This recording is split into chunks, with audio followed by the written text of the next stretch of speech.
Halo semuanya, sudah lama ya kita tidak bertemu. Hari ini Mimin bakal bahas, gimana sih akhir hayat alam semesta? Nah, pada penasaran kan? Tapi jangan lupa subscribe dulu ya. Oke, jadi di video kali ini ada 3 teori alam semesta bakal hancur.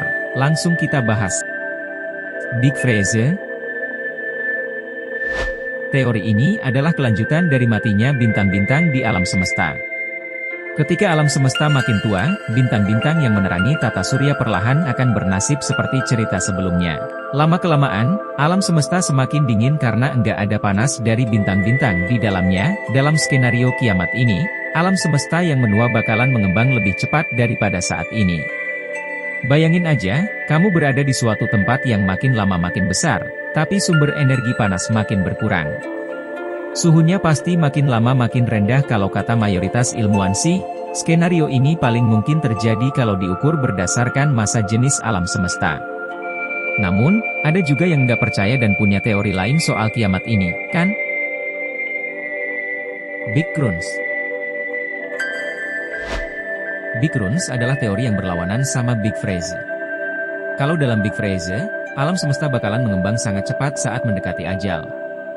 Nah, dalam Big Crunch, alam semesta kita ini pada suatu saat bakal berhenti mengembang dan malah menyusut. Karena menyusut, semua planet, bintang, meteorit, dan benda lain di alam semesta bakalan saling bertabrakan. Lama-kelamaan, alam semesta ini akan tertarik dan cuma menyisakan lubang hitam besar doang. Setelah lubang hitam, bakalan ada apa lagi? Itulah hal yang sampai sekarang belum bisa dipecahin karena udah berada di luar nalar manusia. Big Rip. Big Rip sebetulnya punya konsep yang sama dengan Big Freeze. Namun, Big Rip jauh lebih ekstrim. Dalam teori ini, diyakini bahwa ada keberadaan energi gelap yang besar dan misterius. Energi ini bikin luar angkasa jadi kelihatan kayak di malam. Energi gelap ini juga menentang gaya gravitasi, sehingga membuat semesta menjadi memuai tanpa batas. Oh ya, satu hal lagi yang ngebedain Big Rip dan Big Freeze. Dalam Big Freeze, energi gelap nilainya konstan. Sementara itu, pada Big Rip, energi gelap mengalami peningkatan, makanya memuainya alam semesta bakal terjadi secara lebih cepat. Teori ini terdengar masuk akal. Namun, berdasarkan pengamatan NASA dengan Observatorium Sinar X Chandra, Chandra X-ray Observatory, belum ditemuin bukti kalau energi gelap yang menaungi kita ini betul-betul memuai. NASA pun buat sementara waktu mengesampingkan teori ini. Namun, siapa yang tahu kalau nantinya ada alat yang bisa ngebuktiin bahwa energi gelap penaung semesta ini ternyata memang memuai sedikit demi sedikit? Big Bounce. Bonus satu lagi, ada Big Bounce saat teori lain menggambarkan kiamat dengan mengerikan dan suram, lain halnya sama Big Bounce. Menurut teori ini, justru kiamat itu enggak ada, loh. Yap, bagi yang meyakini Big Bounce, bukan cuma makhluk hidup yang bisa berinkarnasi.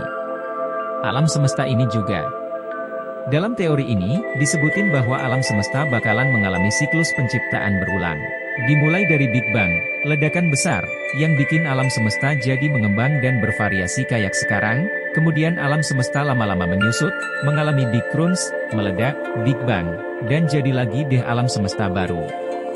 Begitu aja seterusnya. Cukup masuk akal, sih, ya. Soalnya, abis Big Crunch memang bisa ada Big Bang lagi.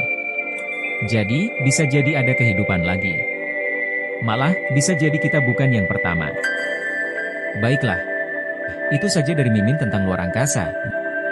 Dan kalau suka subscribe dan like ya. Salam astronomi.